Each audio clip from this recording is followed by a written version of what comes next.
Je fais une petite vidéo au réveil brute de décoffrage parce que je suis en train d'observer certains phénomènes sur moi et il faut que je les partage parce que c'est quand même un truc de ouf. Je me suis réveillée ce matin avec le mot en tête, le mot prédéterminisme. La vie est-elle prédéterminée? Ça, c'est une question, je me souviens, en philo. Quand on était en philo, on a eu, enfin, pour ceux qui ont eu un parcours scolaire classique, on a eu 1 an de philo en terminale. C'était pas long, mais c'était quand même. Enfin, après, je sais pas quel type de prof vous avez eu, mais en tout cas pour ma part, on a abordé énormément de thématiques. Et en fait, toutes les grandes thématiques des philosophes ont été abordées plus ou moins. Parce qu'on avait un bouquin où il y avait, je sais pas, à peu près 30 sujets, 30 thématiques. Et au cours de l'année, on avait abordé tout le bouquin quasi. Donc c'était assez global et bon, on n'a pas pu creuser trop à chaque fois, mais quand même tous les sujets ils sont passés quoi. Et notamment il y avait un sujet, c'était le prédéterminisme. La vie est-elle prédéterminée? Est-ce qu'il y a une prédétermination? Ça c'est la fameuse fatalité du destin. Y a-t-il une fatalité du destin? Et moi c'est à l'époque, j'avais 17 ans, 16 ans, tu sais, t'as encore pas d'expérience, pas de vécu. Bon, tu fais des suppositions, quoi. Tu théorises dans le vide. Et aujourd'hui, je comprends ce que ça veut dire, le prédéterminisme. Et le destin. Le destin, le prédéterminisme, oui, il y en a un si tu ne fais rien. Et il y en a un pour tous les êtres humains de la planète. Ce prédéterminisme, c'est le non-être. C'est-à-dire, c'est ce qui s'est introduit en toi au cours de l'enfance, suite à une dissociation, un viol psychique, qui a introduit en toi du non-être. Pour le dire clairement, c'est ce qui t'a empêché d'être et c'est ce qui a en fait généré en toi un bug. Le viol psychique que je suis en train de définir, qui est une déstabilisation du système gérant les pensées, les émotions et les ressentis, s'accompagne également d'un bug. Un bug, c'est-à-dire une incompréhension de quelque chose. C'est ça qui fait que tu comprends pas. Et en même temps, tu es empêché d'être. Oui, viol psychique, j'ai oublié. Il y a perturbation du système psychique gérant l'équilibre entre les pensées, les émotions et les ressentis. Incompréhension, bug, plus subjugation, générée par la crainte que t'inspire une personne qui est motivée par le démon de la jalousie. Bon, c'est un petit peu compliqué, mais en gros, la subjugation se produit par le fait que la personne, en fait, elle t'impressionne parce qu'elle est jalouse de toi. Il y a quelque chose en elle qui est jaloux de toi. Le violeur, il est jaloux de l'enfant. On dit pédophile, en fait, on devrait appeler ça plutôt pédophobia ou pédojalousie. C'est pas du tout de l'amour. Et d'ailleurs, c'est intéressant parce que on confond encore aujourd'hui, on croit que les gens, puisque ton partenaire est jaloux, est jaloux parce que est paranoïaque et craint que tu trompes, le ou la trompes, on croit que c'est de l'amour. On a besoin en fait que l'autre soit un peu jaloux pour vérifier qu'il nous aime. La jalousie n'est pas de l'amour.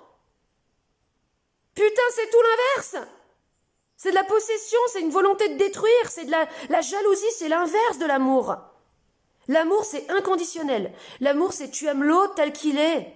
Et s'il a envie de sortir avec plein d'autres personnes, ça veut dire qu'en fait, il aime la vie, quoi. Alors, je le dis de manière simplifiée, hein. Mais si tu as de la jalousie, alors non, ça veut dire qu'il y a quelque chose en toi qui est jaloux, qui a quelque chose en toi qui manque, qui en manque. Et que tu vois le truc dans l'autre et tu voudrais lui prendre. C'est pas de l'amour, la jalousie, hein, putain. Ah non, non, non, non, non, non. Ah non, non, non, non.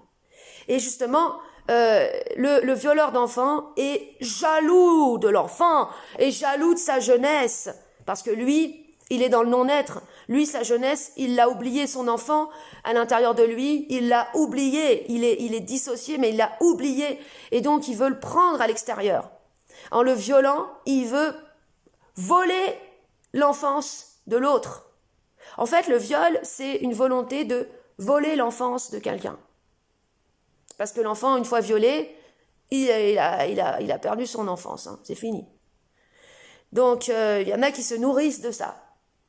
Mais, donc, c'est terrible. En fait, en termes d'échelon du crime, c'est peut-être juste avant entre le crime où quelqu'un tue quelqu'un.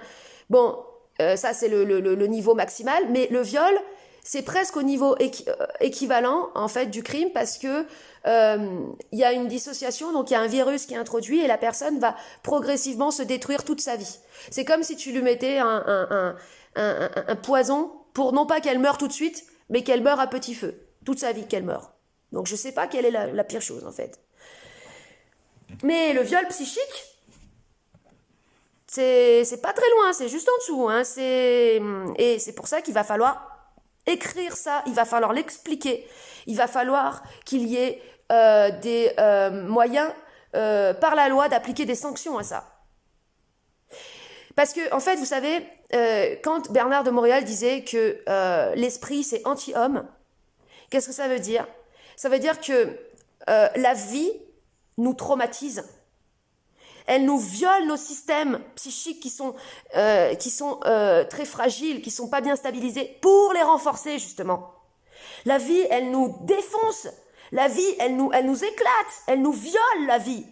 Pour que, à force qu'on soit violé, on ait ce putain d'ego qui émerge.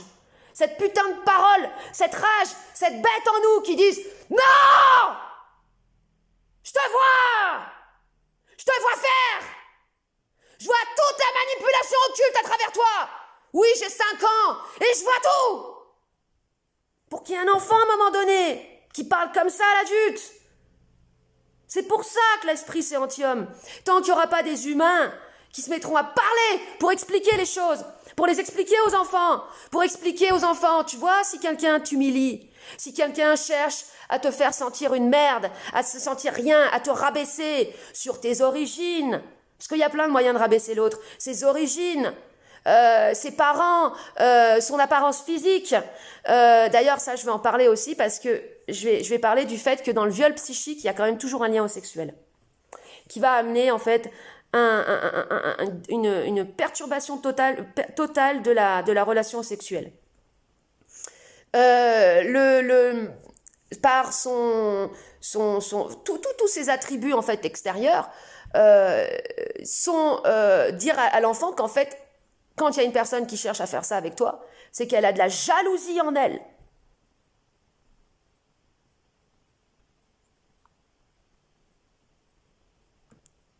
Et que si l'enfant, il ressent ça, que cette jalousie se porte sur lui, il doit parler avec une rage dont l'intensité correspond à ce qu'il est en train de subir. C'est ça que le parent doit expliquer à l'enfant. Parce que c'est pas aux parents ensuite d'arriver. Alors c'est qui celui qui a fait du mal à mon enfant? Parce que là l'enfant il se fait encore plus humilier. C'est un petit bébé qui se fait prendre en charge. Non! Faut mettre l'enfant face à la réalité assez rapidement, parce qu'on est dans un monde de prédateurs, putain. On est dans un monde de démons, quoi. Donc, si c'est... Non, dire à l'enfant, si jamais il y a quelqu'un qui cherche à t'intimider, à t'impressionner, de dire à l'enfant qui dise « Je te vois! T'es jaloux! Et si je hurle ?» Parce qu'après, en général, c'est toujours pareil. C'est l'adulte tout ça, il dit « Oh, mais calme-toi, arrête de crier. » Non, je vais crier encore plus fort! Avec une intensité correspondante au viol psychique que tu tentes de pratiquer sur moi!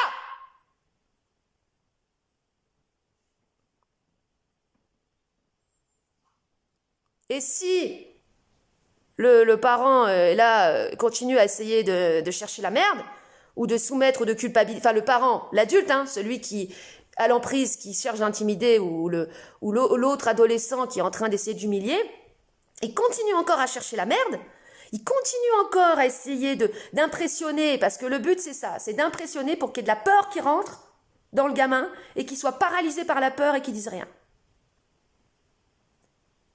Ah, tu continues en plus! Ouais! Non mais il va falloir faire des stages de cri, hein, même des entraînements en fait finalement, je me rends compte. Parce que c'est la vibration qui permet, comme je vais le dire maintenant, justement de renverser ce prédéterminisme, cette fatalité du destin. Ce prédéterminisme, cette fatalité du destin, c'est le pacte qui se signe, qui se crée dans l'enfance suite au silence. C'est le silence.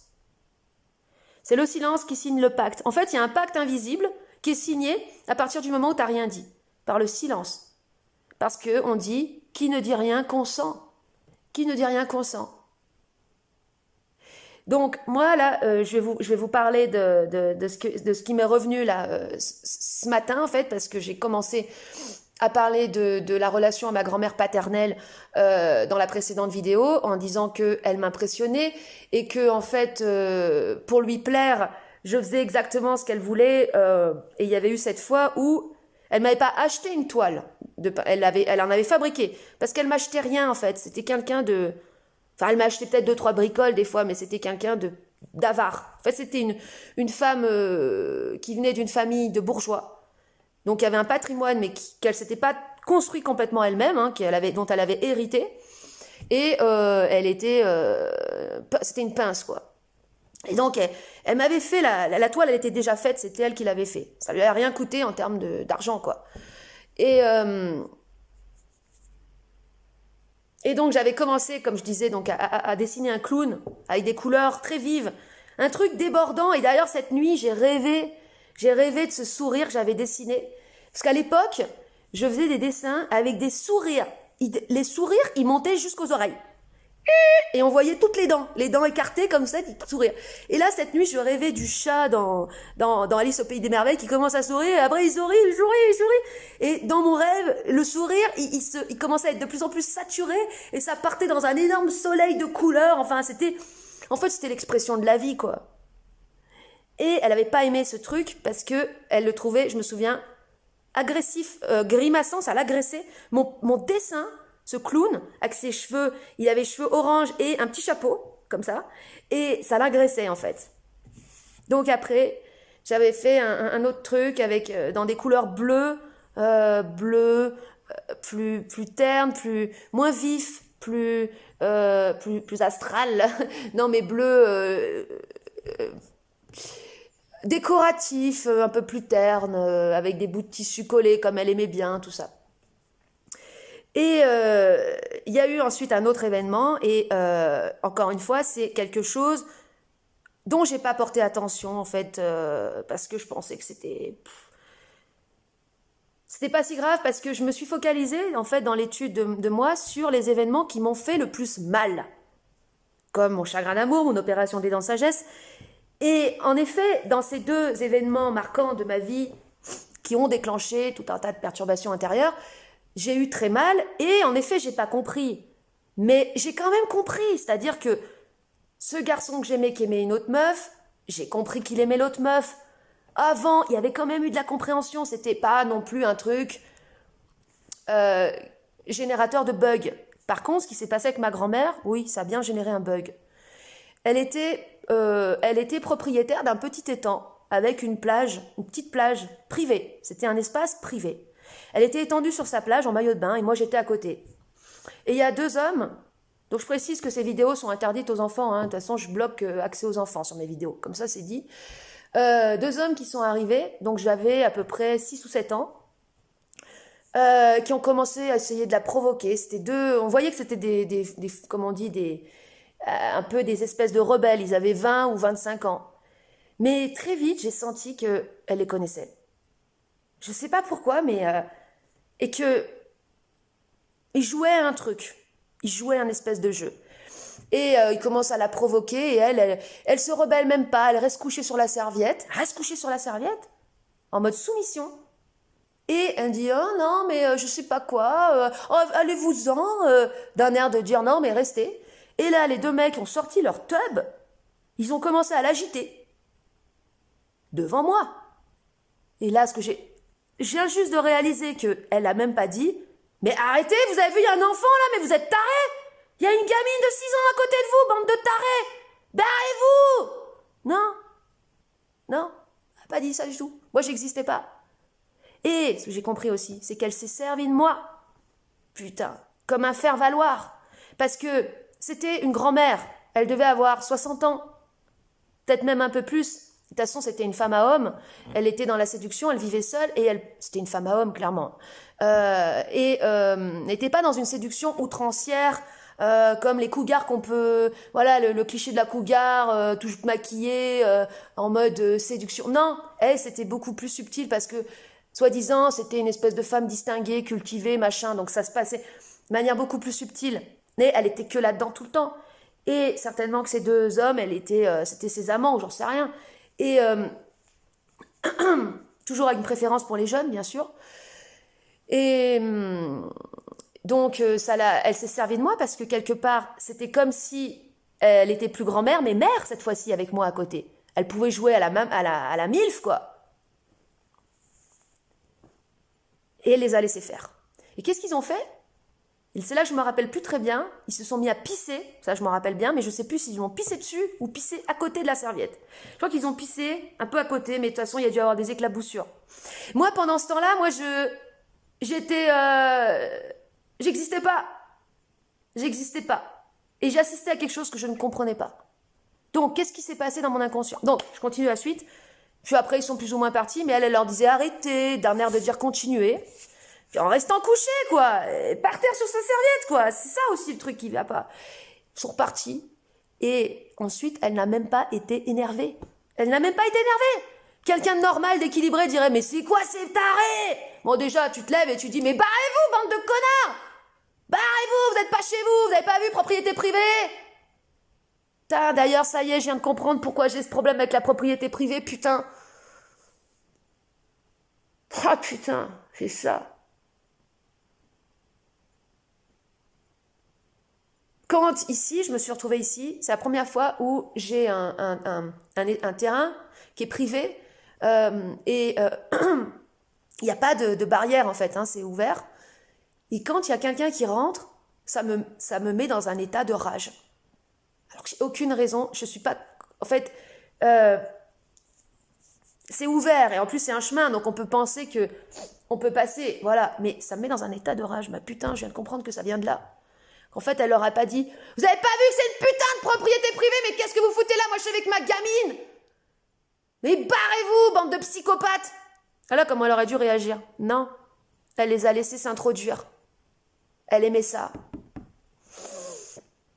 Et vous voyez, c'est ça, le non-être dans l'humain, parce que bon, elle, c'est une victime, hein, de toute façon, c'est pas, elle s'appartenait pas à elle-même. Pour en arriver là, faut pas s'appartenir à soi-même. Eh bien, elle avait du non-être en elle, et le non-être adore la soumission. Ça ne recherche que ça, le non-être, la soumission. Le non-être dans l'humain et dans la séduction. Voilà maintenant pourquoi j'ai tellement ce truc avec la séduction. Une fois, j'ai vu une meuf de mon âge qui faisait sa première exposition personnelle. Donc ça veut dire que pour arriver là, il faut quand même avoir bien séduit comme il faut. Et qui était interviewée par quelqu'un qui filmait. Elle était dans une séduction avec sa bouche, avec sa façon de parler. Ça m'a tellement écœurée que j'ai eu une remontée comme ça et j'ai cru que j'allais dégueuler. J'étais là, mais putain.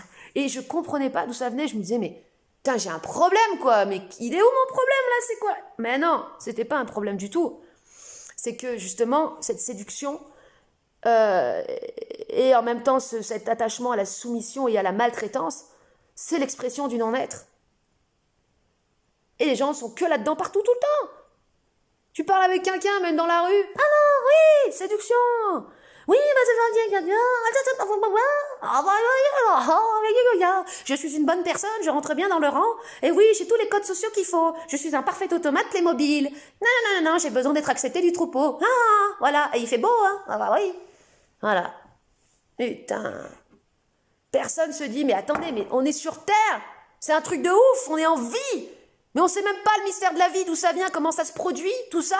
Comment c'est enchaînement d'atomes, de trucs qui est incroyable, on sait même pas comment ça se produit. Et on est là à parler de la pluie et du beau temps, sans capter que d'ailleurs, la météo, c'est directement lié à nous aussi, à nos humeurs. Ça interagit parce qu'on interagit notre intérieur avec l'extérieur, tout est lié. Putain, mais c'est ouf, quoi. Non! Parce que ce non-être, ça crée un état de dissociation tel que t'es complètement anesthésié, t'es dans un film. On est tous dans un film. Ah ben là, il fait beau aujourd'hui. Bah non, fait pas beau. Bon. C'est Truman Show, quoi. C'est Truman Show. Et personne veut passer de l'autre côté de l'écran, quoi. Non, ça va bien. J'ai bien. D'accord. Je vais me prendre un petit café. Ah bah merde, j'en ai plus.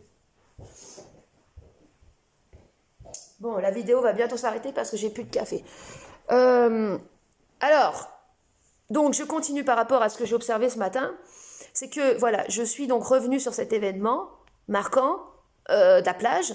Et j'ai commencé, donc je me suis replongée dans la situation.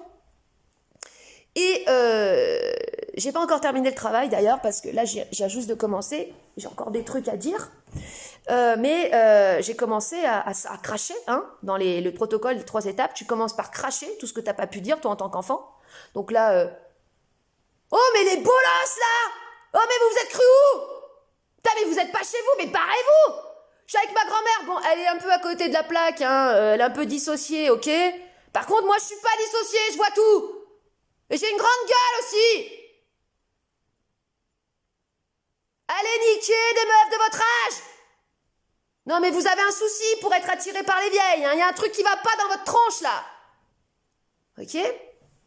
C'est ce que j'aurais dû dire, mais bon, forcément, à cet âge-là, je savais pas. Et ensuite, deuxième étape, la mise en lumière de ce qui se passe. Je vois que tu m'instrumentalises, moi, enfant, pour toi, donc là, je parle à ma grand-mère, à ce qu'il y a en elle, à son non-être en elle, pour toi, te rajeunir et faire passer à côté de ces 2 tocards comme une femme plus jeune, voire une MILF, hein, une Mother in Like to Fuck. Bon, à l'époque, tu connais pas ce que ça veut dire, mais moi, je viens de 2022 et on appelle ça des MILF. Ok? T'es qu'une MILF. Donc, t'es une meuf complètement à la ramasse.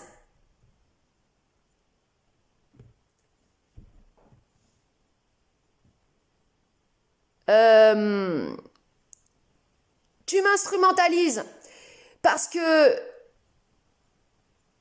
toi-même, tu te considères comme un objet, donc tu considères les autres comme des objets. Et moi, tu me considères comme un objet. Mais t'as vu, je suis pas un objet! Ah non, il faut jamais utiliser négatif, je me suis plantée. Il faut jamais... Ouais, je suis pas un objet. Bah, je suis un être humain! Ouais, je suis un être humain! Un être humain, ça gueule! Un être humain, ça a de l'ego! Mais ça, tu le diras jamais assez. D'ailleurs, dans le principe d'éveiller son volcan, c'est éveiller son ego. Moi, je vais faire tout à l'inverse des spirituels et des coachs de merde là qui vont te faire détruire ton ego. Moi, je vais faire tout l'inverse. Renforcer l'ego, éclore l'ego. Je vais contribuer, en fait, dans cet accouchement de soi, c'est accoucher de son ego. Voilà. Délivrer la bête, hein, c'est accoucher de son ego. Je suis un être humain qui a un ego! Baissez les yeux! Parce que vous savez même pas être un chemin pour vous-même. Quand on arrive à dissocier un enfant, faut être complètement aliéné. Voilà. Donc, je vois ta jalousie. Ça, c'est important de le dire, c'est la jalousie. Je vois ta jalousie qui est liée au fait que tu as perdu ta jeunesse. Mais tu te sens vieille. Pourquoi tu te sens vieille? Pourquoi tu as ce besoin de te sentir jeune? Parce que tu te sens vieille. Parce qu'il y a en toi du non-être. Il n'y a que le non-être dans l'humain qui se sent vieux et qui a besoin de paraître jeune. C'est un problème, ça, des femmes qui ont besoin de paraître toujours plus jeunes. Il y a un truc qui va pas, là. C'est le non-être. Le non-être, il te fait sentir vieille. Une fois, je parlais avec une femme de mon âge, ou qui était d'un an ou deux de plus, ou qui devait avoir la quarantaine, et on parlait des cheveux, et tout, puis elle me dit, ah, ben, avec l'âge, ça s'arrange pas, je perds mes cheveux. Mais elle parlait, mais comme une vieille qui 90 ans, qui a plus ses cheveux, qui perd ses cheveux, alors qu'elle avait des cheveux. Mais comment elle se sentait? Elle se sentait vieille, c'est pas normal. C'est pas normal de se sentir comme ça à 40 ans, non. Ou d'avoir, comme la plupart, putain, je commence à transpirer, à avoir chaud là, ou avoir ce besoin, bien sûr, de paraître plus jeune, non. Si tu as besoin de paraître plus jeune, c'est que tu as ton non-être là qui sent la mort à l'intérieur, qui te fait sentir la mort et tu veux cacher ça avec du maquillage ou je sais pas quoi. Oh là là. Donc, deuxième étape, la mise en lumière. Je te vois avec ta jalousie de ton non-être, jaloux de la jeunesse, jaloux de la vie, jaloux de l'innocence. Je te vois avec mes deux gros yeux, et je vous vois tous. Et vous, là, les deux tocards. Votre problème, parce que je vous vois aussi.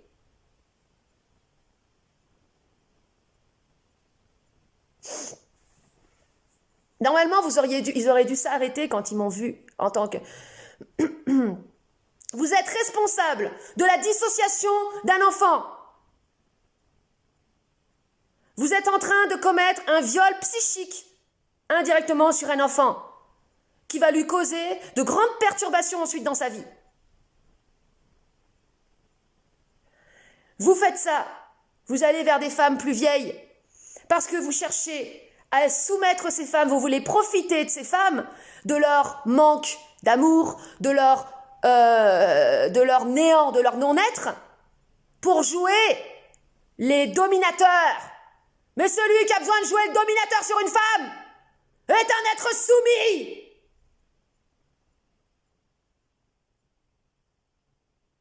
N'est même pas un être humain.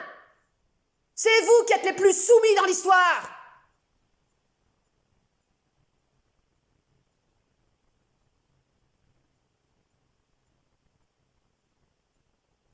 Ouais, voilà. Et ensuite, troisième étape, la définition, se définir.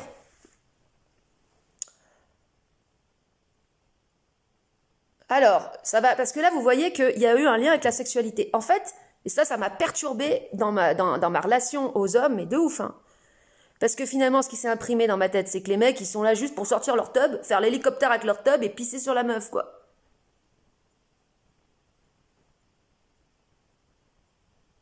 C'est quoi ça?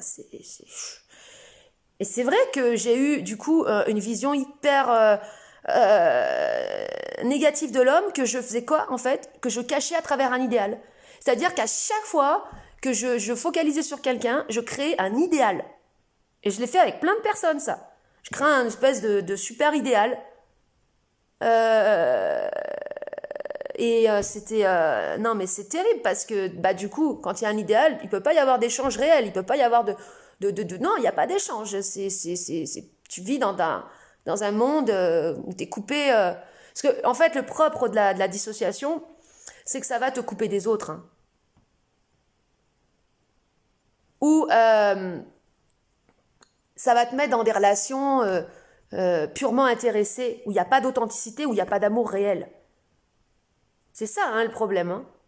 Parce qu'il y en a qui ont l'air d'aller tout bien en apparence, mais en fait, ils sont là juste par intérêt, par calcul, ils font les choses pour bien rentrer dans le rang, mais il n'y a pas d'amour derrière. Il n'y a pas de chaleur humaine, il n'y a pas d'humanité. Voilà. Ça, c'est la dissociation qui crée tout ça. Et donc, voilà, donc, la définition. Donc, je suis un être libre. Je suis un être conscient, doté d'une âme et d'un ego.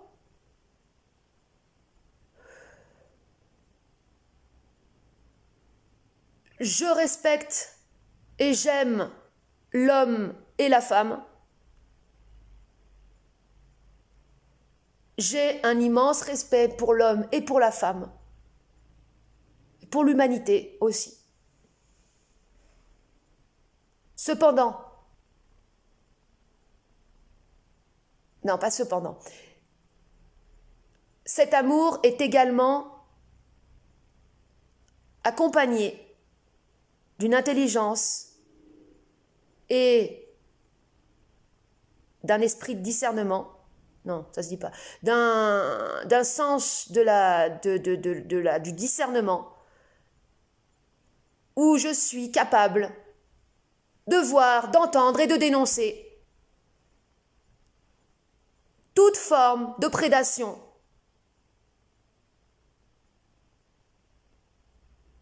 produite par la jalousie.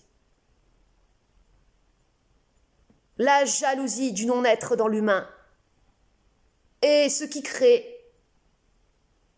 le chaos dans ce monde, tant que ce ne sera pas compris. Et je vais contribuer, ah ça c'est important aussi, je contribue et je vais continuer de contribuer à la mise en lumière des mécanismes occultes dans l'humain afin de contribuer à sa délivrance et afin de contribuer, non, même plus qu'à sa délivrance, à sa création, putain. Parce qu'on n'est pas encore créés, nous les humains. Tant qu'on est sous l'emprise de ce non-être et de cette jalousie de mort qui est jalouse de la vie à l'intérieur de nous, on n'est pas des humains. Et on sera humain quand on aura une conscience avec notre âme et un ego bien en place. Voilà. Tous ceux qui continueront, et je le dis maintenant parce que ça continue, ça participe de travail, tous ceux qui continueront de critiquer l'ego, de semer le doute en parlant de l'ego, en donnant des explications merdiques sur l'ego, en disant si on a... Je vous vois dans votre manipulation occulte, dans votre jalousie et votre volonté cachée de détruire l'humain. Je vois ces forces en vous. Et moi j'ai une bouche, j'ai une gorge, et je monterai en vibration. Et monter en vibration, ça veut dire ça.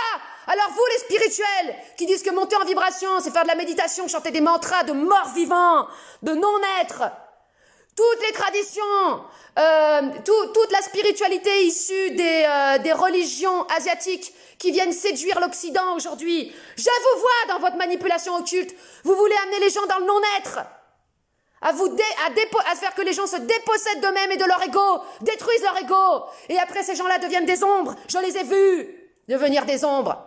Eh bien, je vois cette manipulation occulte, je la vois. La manipulation occulte, c'est cette volonté de détruire le feu dans l'humain, sa colère et sa joie. Bah ça passera pas parce que moi j'ai des yeux pour voir, et des oreilles pour entendre, et une bouche pour gueuler. Putain, ça fait du bien.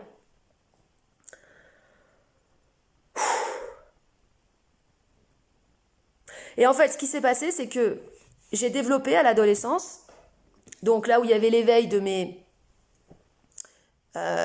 hormones, de mon corps de femme et tout, déjà un rejet de mon corps de femme, parce que je suis devenue anorexique, et je croyais que c'était à cause de mon chagrin d'amour. Le chagrin d'amour, ça a été juste le point de déclenchement. Ça a été un trauma déclencheur. Les dents de sagesse, pareil. La sagesse, en même temps, c'est symbolique. On m'a enlevé la sagesse et j'ai eu la rage. À partir de là, j'étais tout le temps dans l'hyperactivité. Donc, ça a été simplement un point de démarrage. Et j'ai eu donc développé un rejet de mon corps de femme. Donc, je voulais devenir un squelette pour qu'on voit plus mes formes. Et enfin, j'y suis arrivée. J'avais surtout l'air d'une vieille de 90 ans, quoi. Je voulais avoir l'air d'un homme, en fait. Je voulais me transformer en homme. C'est-à-dire que c'est ça le truc aussi qui a aussi c'est pas dans le phénomène des gens qui changent de sexe, c'est qu'en fait, ils cherchent une identité refuge qui sera vraiment à l'opposé de ce qu'ils étaient avant. Parce que comme ils ont été empêchés d'être, bah, tout ce qu'ils sont, ils veulent être l'opposé, pour surtout plus être ce qu'ils étaient avant. Et moi, je voulais devenir un homme, quoi. Vu que j'avais... Enfin, ma part de féminin, là, elle avait été... on lui avait pissé dessus, quoi. Enfin, c'est ça, hein. Et juste après, donc, j'ai commencé à avoir des boutons, en fait, sur le haut des jambes. Et donc j'ai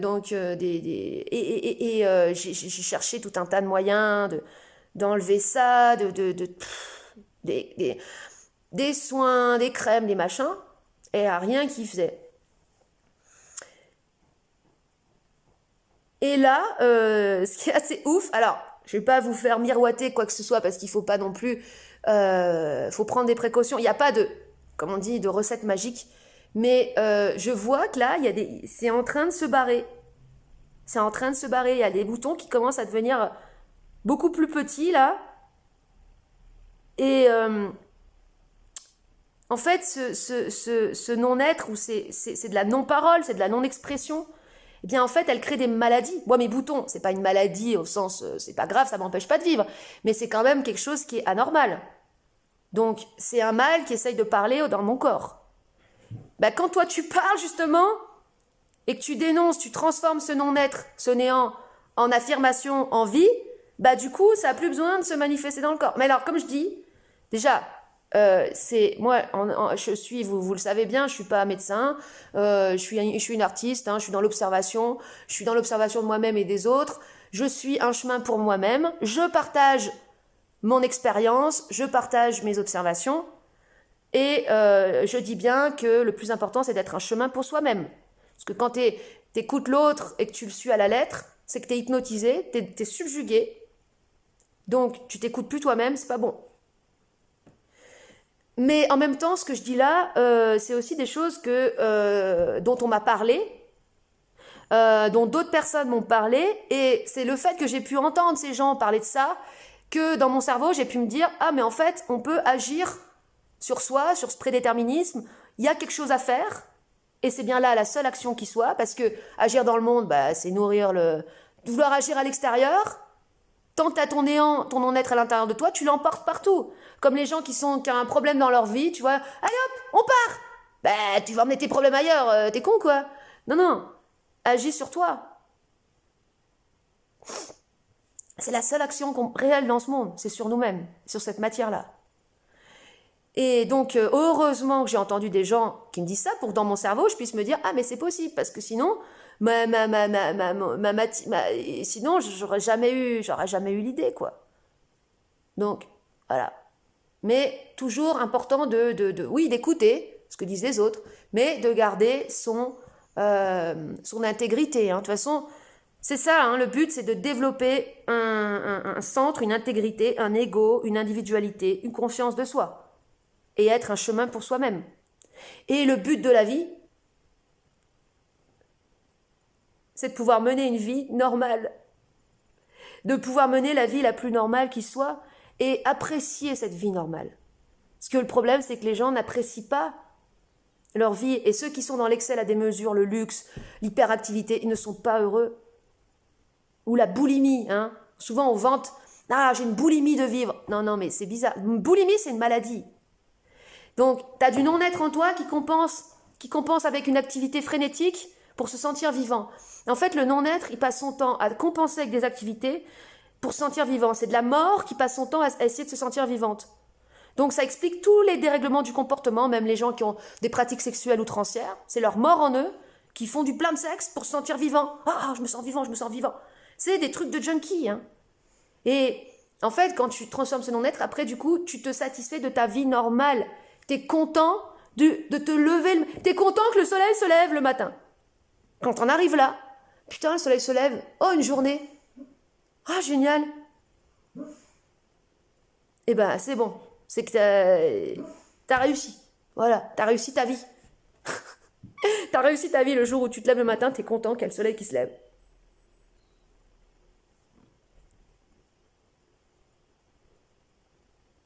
Et aussi un autre petit mot, hein, parce que j'ai eu un échange téléphonique avec une personne, je vais pas dire son nom parce que sinon après je sais pas s'il m'a pas autorisé, enfin je vais pas demander, mais qui voulait pas parler de lui-même, qui voulait pas, parce qu'il disait que la maïeutique, machin, ça l'intéressait pas, ok, mais qui est venu me parler parce qu'en me disant oui, j'aime bien ce que tu fais, ton travail, ça m'intéresse, t'es vidé, t'es quelqu'un qui réfléchit. Je suis pas quelqu'un qui réfléchit, je suis quelqu'un qui parle. Déjà, hein, c'est bien pas la même chose entre réfléchir, tu tournes en boucle dans tes réflexions. D'ailleurs, le mec, il répète toujours un peu ces mêmes trucs. Non, la parole, je parle. Voilà,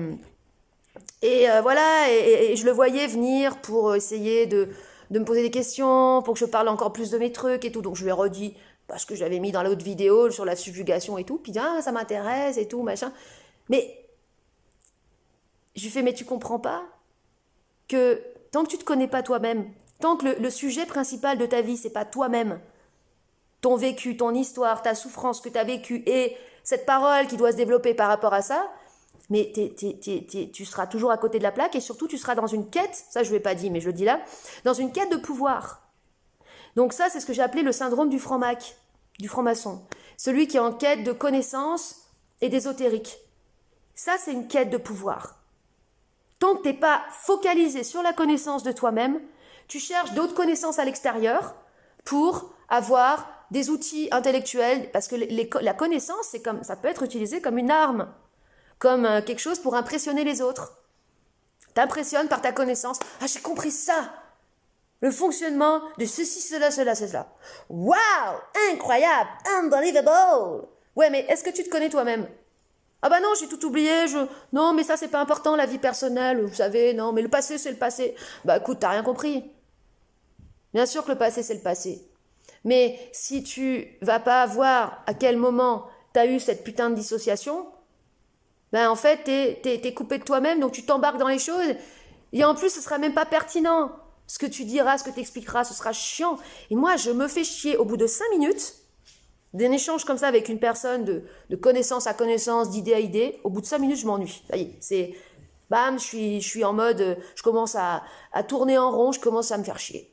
Je fais, écoute, si j'ai mis en place ces échanges, c'est pour pouvoir avoir des échanges intéressants avec les gens. Parce que moi, ce qui m'intéresse, c'est moi-même, mais c'est l'autre, dans sa profondeur. Et là, je suis intéressée, moi. Là, je suis captivée, là. Parce qu'en plus de ça, dans tout humain, dans tout individu, il y a un trésor. Il y a un savoir. À partir de ce que tu as vécu, ton expérience, et de tout ça, il y a un monde ou un univers en potentiel là-dedans. Parce qu'à partir de tes démons, il y a un monde qui demande à être révélé. Et moi, c'est ça qui m'intéresse. Maintenant, c'est bon, hein, les connaissances, les machins, les trucs. Si une connaissance, ça t'aide pas à te transformer dans ta vie, concrètement, t'amènes pas du nouveau. Ça sert à rien. Il faut savoir que tant que tu t'es pas délivré toi-même, tant que tu n'as pas transformé ce non-être en vie ou je sais pas quoi, tu es un humain qui cherchera à se venger dans le matérialisme, le pouvoir par la connaissance, la séduction, le fait de briller pour montrer à tout le monde comme t'es beau et comme t'es chic, comme t'es là. Non, tu seras que là-dedans. Donc aucun intérêt. Tu seras coupé de ton être, tu seras même pas heureux, ça n'a aucun intérêt. Et ça ira faire des textes sur Facebook en mode supramental et qui servent à rien, qui sont des élucubrations mentales de gens qui pensent, qui réfléchissent, mais qui ne parlent pas. Mais comment vous pouvez être à ce point teubé? Vous écoutez du Bernard de Montréal, le seul truc qu'il dit, c'est parler pour entrer dans votre savoir, et vous parlez pas. Vous écrivez, vous pensez, vous réfléchissez. Mais vous êtes tellement abrutis, c'est pas possible. Vous cachez votre débilité derrière des phrases compliquées. Et on reviendra 3 ans plus tard, vous serez toujours au même point. Ça suffit maintenant. Vous allez vous mettre à parler.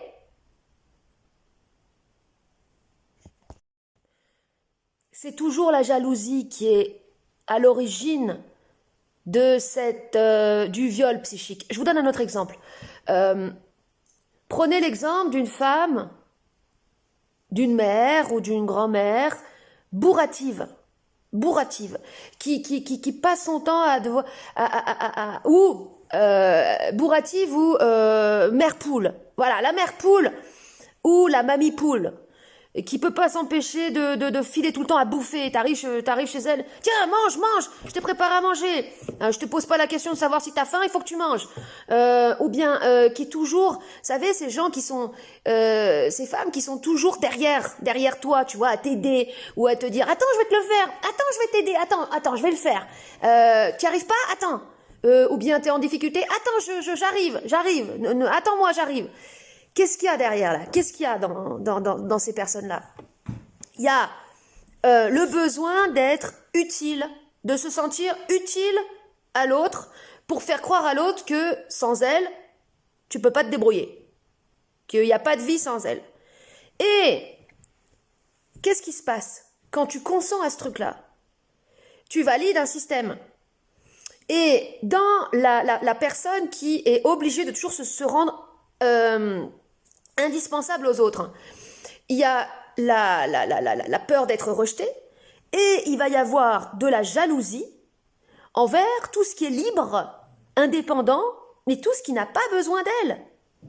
Donc, les personnes comme ça, quand tu leur dis « Non, mais j'ai pas faim, j'en veux pas de ton truc, mais fous-moi la paix, laisse-moi le faire tout seul », vont se sentir agressés. Et leur force occulte, leur néant va s'activer et ils vont dire « Alors, mais dis donc, pour qui tu te prends? Et alors, gna, gna, gna » par la jalousie que l'autre puisse être libre et indépendant.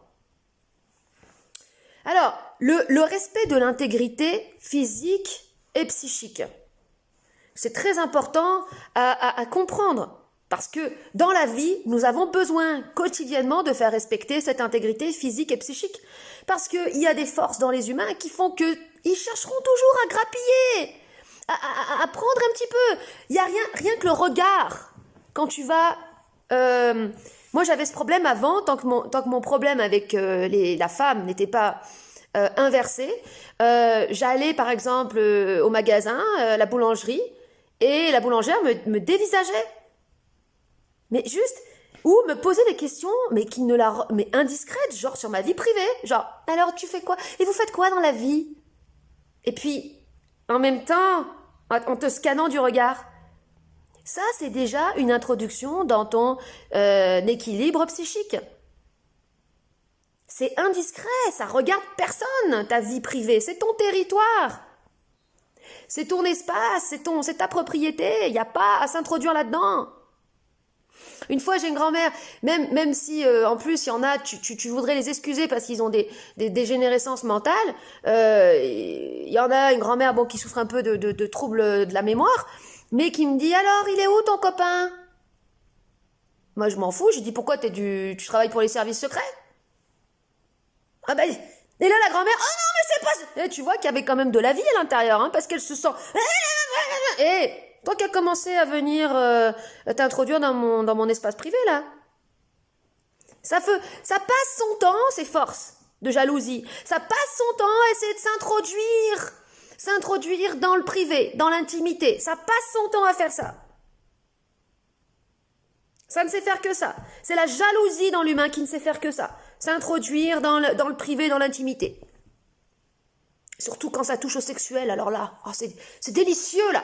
Là, c'est bon, ça. Oh oui, oh. Ah ouais, non, c'est... Alors, le respect de cette intégrité physique et psychique. Prenons l'exemple des vaccins. Pour moi, c'était un test pour voir si les gens avaient de l'ego. T'es capable de faire respecter ton intégrité physique parce que là, on n'est même pas sur le psychique. Le psychique, c'est subtil. Hein. Là, on est sur le physique, le corps. Ton corps, t'es propriétaire, c'est ton corps. Tu fais ce que tu veux de ton corps. Personne peut t'obliger à te foutre un machin dans le corps que tu n'as pas choisi.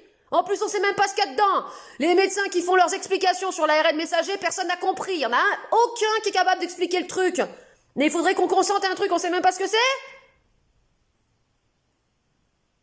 Si les gens, par peur de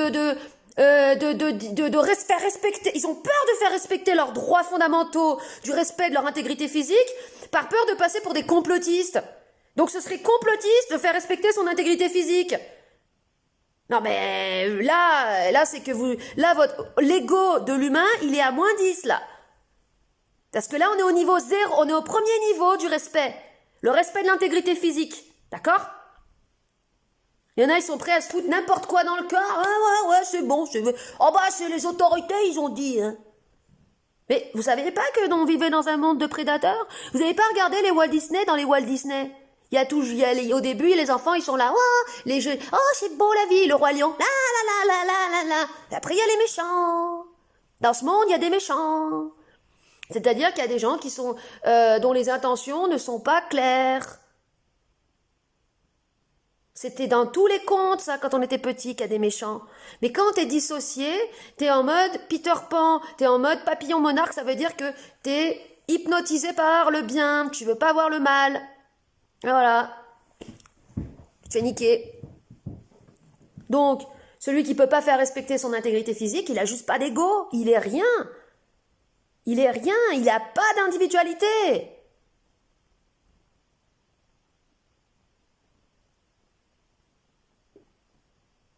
Vous voyez, par exemple, parce que les gens disent, ah ouais, il y en a qui refusaient le vaccin, mais ils bouffent des nems, ils savent pas ce qu'il y a dedans. D'ailleurs, vous savez pourquoi les Chinois, ils rigolent? Parce qu'ils savent ce qu'il y a dans les nems. Oui, en effet. Mais il y a des documentaires là-dessus. Tu sais comment les trucs sont fabriqués. Pareil pour la bouffe industrielle. Il y a des documentaires là-dessus. Tu vois, tu sais. Et puis derrière, tu regardes à la composition, tu vois que c'est chimique. Tu le sais. Tu sais ce qu'il y a dedans. Mais dans un truc où il n'y a pas de transparence. Donc, quand tu bouffes un truc, bah, tu sais que c'est de la merde. T'agis en conscience, tu sais qu'il y a de la merde. Et quand tu t'intègres un truc, tu sais pas ce qu'il y a dedans. Et ça va pas.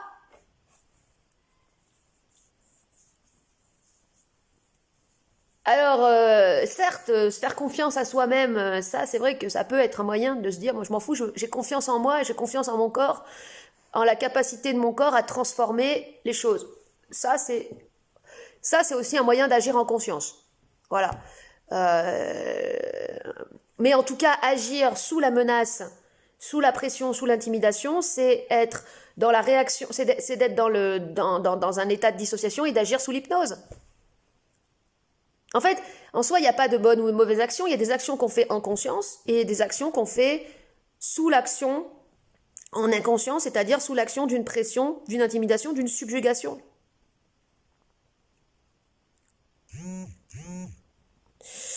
Voilà.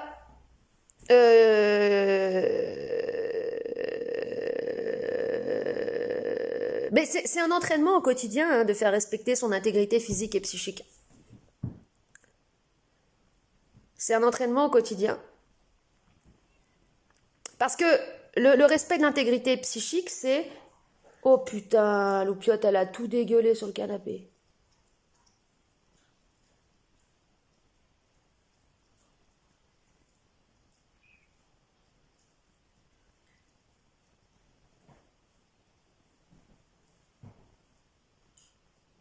Ouais, c'est...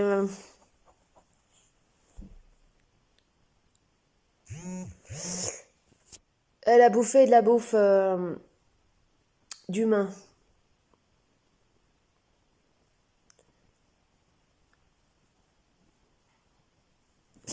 Et ouais, c'est pas forcément... Et qui était pas préparé par moi. Qui était pas préparé par moi. Qui a été préparé quelqu'un d'autre. Mais rebouffe pas le vomi, Loupiote, merde!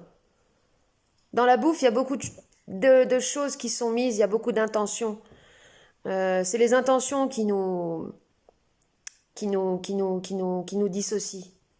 Mais merde, Loupiote! Bouffe pas ton vomi! Putain! C'est la bouffe, ça devrait être fait avec amour, mais surtout avec désintéressement total. Pas avec intention de créer un lien de dépendance, parce qu'il y a beaucoup de gens qui utilisent la nourriture pour se rendre... de parents, de grands-parents qui utilisent la nourriture pour se rendre essentiels aux autres. Et quand tu consens à leur truc, tu t'empoisonnes de leurs intentions, en fait, tout simplement. C'est pour ça qu'il faut toujours agir en conscience. Mais le respect alors, qu'est-ce que je disais? Le respect de l'intégrité psychique, oui. Ça commence, par exemple, quand tu as quelqu'un qui cherche à introduire en toi le doute, la culpabilité et les regrets. Et la peur, à te faire peur inutilement, à te faire des mises en garde. Tu sais, c'est les gens qui... Merde. C'est les gens qui te font des mises en garde mais qui servent à rien, tu sais. Non. De toute façon, c'est facile. Après, c'est même plus la peine de réfléchir. C'est le pif. Tu sens. Hé, ça pue la merde, là, ce que tu me parles, là. La manière dont tu me parles, oh. Tu vois, t'es attentif, tu sens, là, ça sent, ça monte la rage, là. Oh, j'aime pas le chemin que tu m'emmènes, là, c'est de la merde ton chemin, mais ferme-la, ferme-la. Et si tu vois que la personne, elle commence à s'offusquer, parce qu'il y a son orgueil, tu vois, elle se sent, oh, comment ça, et tout, bah, là, tu commences là, tu montes en vibration, là. Tu montes, là. Ah ouais, non. Et tu verras qu'à un moment donné, la personne, quand tu montes en vibration, elle va plus supporter ta vibration. Ça va monter trop haut pour elle. Et ça va, vu qu'en fait elle a fait de la merde et qu'elle a aucun argument, parce qu'en fait quand tu fais de la merde, de toute façon, tu sais pas pourquoi tu agis. Les gens qui font de la merde, tu vois, c'est-à-dire, bouffe pas le vomi, loupiote, qui te font générer des regrets, des culpabilités par jalousie, hein. Genre, qui te disent des trucs sur ton travail c'est pas ci, c'est pas là. Ils savent pas pourquoi ils te disent ça. Ils sont paumés. Donc ils ont zéro argument. Donc, quand tu montes en vibration, ils sont comme des cons. Ils n'ont plus qu'à dire, tu sais pas qui je suis, que je sais pas qui je suis. Ah, il en reste plus que ça, tu vois. Donc, bon, après, à un moment donné, je supporte plus la vibration et hop, ça raccroche au téléphone. Et moi, c'est ce qui m'est arrivé avec la société Enedis, hein. Quand ils m'appelaient pour m'intimider, pour me faire des actes de pression, je connaissais tellement bien mes droits. Je leur répétais le truc. À force, ils raccrochaient au nez, ils arrivaient plus, ils arrivaient plus. Je fais, comment ça? Je viens de vous dire que personne ne peut enfreindre ma propriété privée sans mon consentement. Ils raccrochaient. Et après, quand ils rappelaient, je disais, vous savez que vos collègues précédents, là, ils m'ont raccroché au nez. Vous savez que c'est une faute professionnelle grave. Vous raccrochez au nez de vos clients. Déjà, vous les harcelez, vous les appelez à des horaires hors bureau, et en plus, vous leur raccrochez au nez. Vous savez que ça, c'est rien qu'un élément comme ça, je pourrais porter plainte pour harcèlement. Déjà, ça calme, tu vois. Ça commence à calmer. Non, mais c'est ça. Parce que dans ce monde, c'est si on met pas pour ces petits trucs-là, pour ces petits machins, on met pas les limites, ça continue. Et on fait tous de la merde. De toute façon, ça c'est un truc hyper important à se dire, à se répéter, c'est qu'on fait tous de la merde. On est tous, je veux dire, on a tous de l'inconscience, on fait tous de la merde.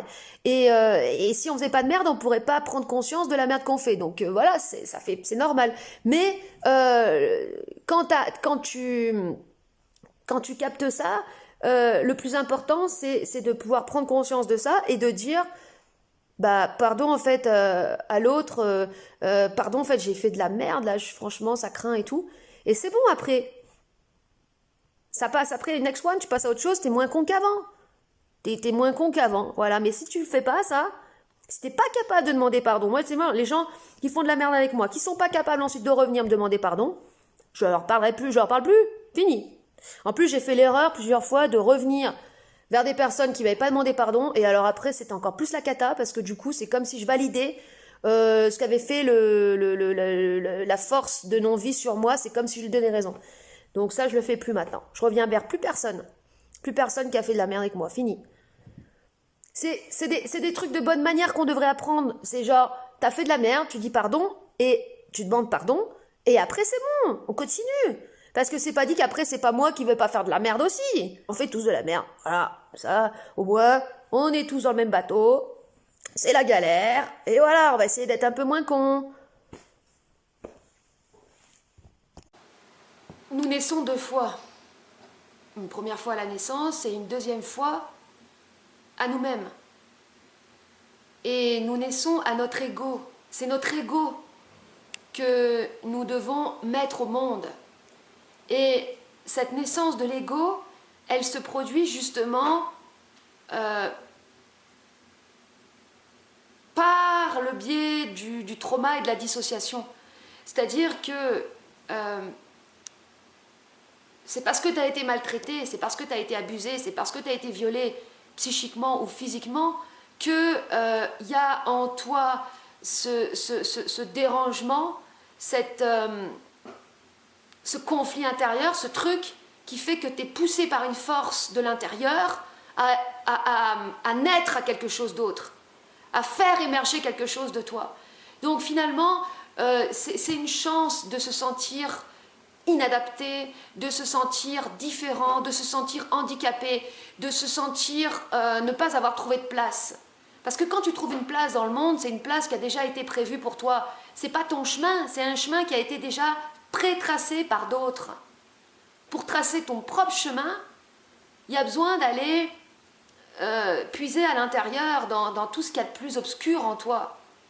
Et en fait, c'est ça la fonction de cette matière noire ou de cette matière de néant, parce que tout a une fonction, tout a une raison d'être. Il n'y a pas un truc, une injustice qui serait le fruit d'une pure absurdité. Et tout a une raison d'être. Et justement, il y a l'introduction de cette matière noire, de ce virus, comme je disais, c'est que tout le travail de Kubrick, du réalisateur Kubrick, ça ne parle que de ça. Dans 2001 Odyssée d'espace, quand il y a ce monolithe noir qui arrive du fin fond de l'espace, c'est ça, c'est le virus. Et c'est accompagné des chants. Moi, j'ai pendant très longtemps eu une impossibilité de réécouter la musique du début de 2001, parce que tellement qu'elle m'avait créé un truc dissonant à l'intérieur de moi. C'est la musique de Ligeti. Et c'est des chants comme ça. Ligeti, c'est un mec qui a vécu, qui a connu la guerre et qui a été et qui dans sa musique voulait transmettre vraiment un truc hyper angoissant en fait. Et c'est des chants qui sont monocordes comme ça et qui se superposent les uns sur les autres, et il n'y a jamais de pause en fait. C'est des ondes qui se superposent tout le temps. Et ça fait un truc genre hyper angoissant. Et tu vois arriver le monolithe, cette matière noire qui vient du fin fond de l'espace, qui est... En fait, on peut donner tout un tas d'interprétations à ça. Il n'y en a pas réellement. Hein. Il y en a pas. C'est totalement ouvert. Mais il est clair que par l'ambiance que ça génère, par l'atmosphère que ça génère, ça crée une inquiétude et ça vise en fait à nous ramener à cette inquiétude qui est en nous, à cette obscurité qui est en nous, à ce virus, à ce truc-là. Matière noire, l'espace, le trou noir, c'est en nous ça. Et si on n'avait pas cette matière noire, en fait, on pourrait pas être, si on n'avait pas ce trou noir, on ne pourrait pas avoir de matière absorbante qui nous ramène à l'intérieur de nous. En fait, on serait juste content. Mais vous savez, comme les enfants quand ils arrivent au monde, ils ont les yeux, comme les yeux de Bambi, c'est les yeux émerveillés. Il n'y a rien en eux qui les amène à l'intérieur d'eux. Donc, suite à cette dissociation, il y a cette obscurité, cette matière noire qui rentre à l'intérieur de l'enfant, et du coup, après, ça va faire il y aura une force en lui qui va l'amener toujours à l'intérieur, qui va le ramener à l'intérieur. Et pour pouvoir, justement, aller à l'intérieur de soi, aller dans cette obscurité, et pouvoir ensuite voir avec les yeux de celui qui se connaît de l'intérieur, qui s'est sondé de l'intérieur et qui regarde le monde avec objectivité, transparence, conscience. Conscience, ça veut dire connaissance de soi. Hein. Il n'y a pas de conscience, sans connaissance de soi.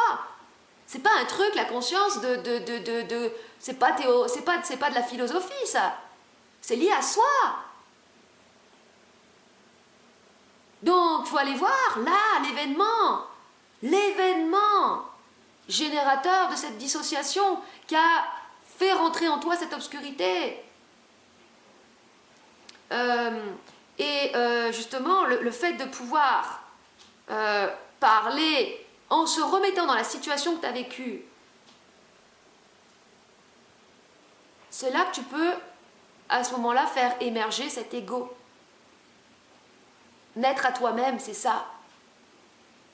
Et c'est quelque chose de précis, c'est quelque chose de concret.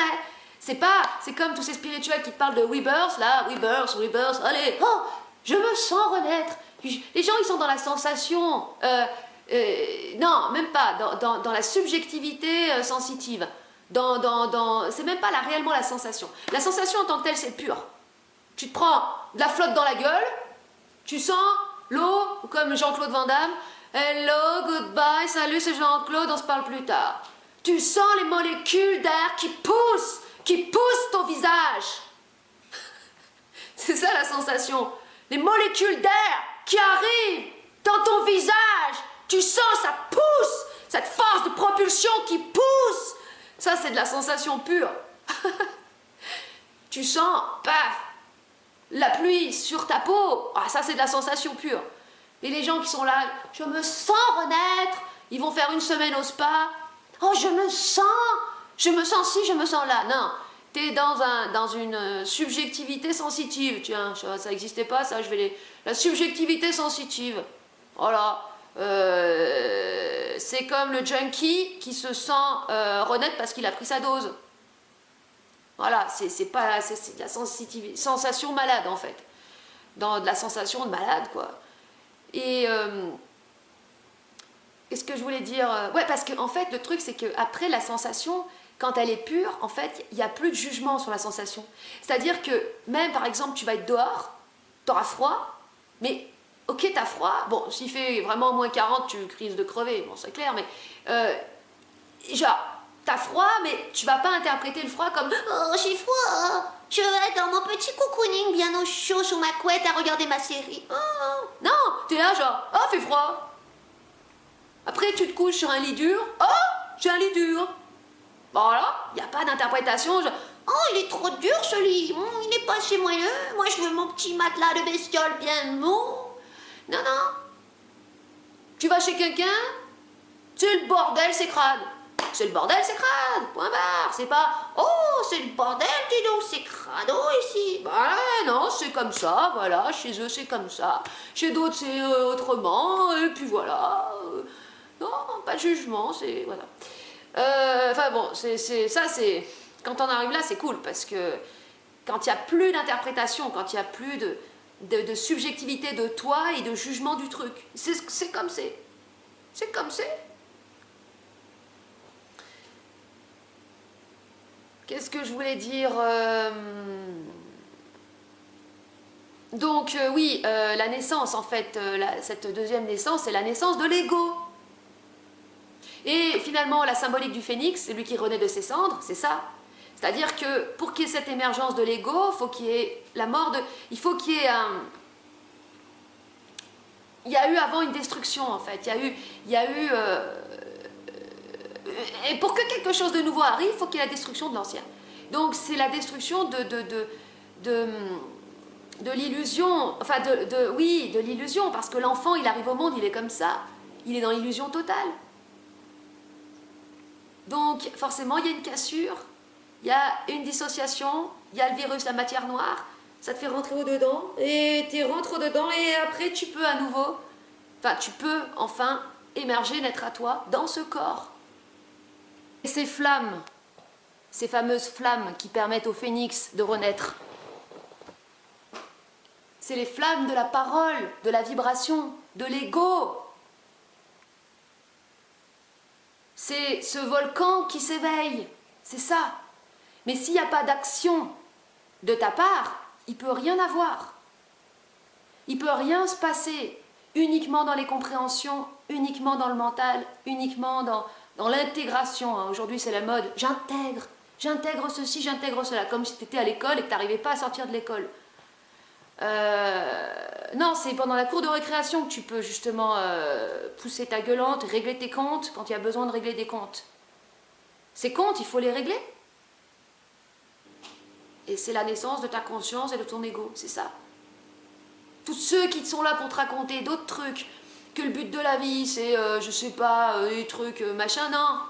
Le but de la vie, c'est de pouvoir vivre sa vie normale, et c'est de développer une conscience de soi et un ego. Tant on vivra pas notre vie en étant conscient et en ayant cet ego pour pouvoir se faire respecter, on sera même pas en vie en fait.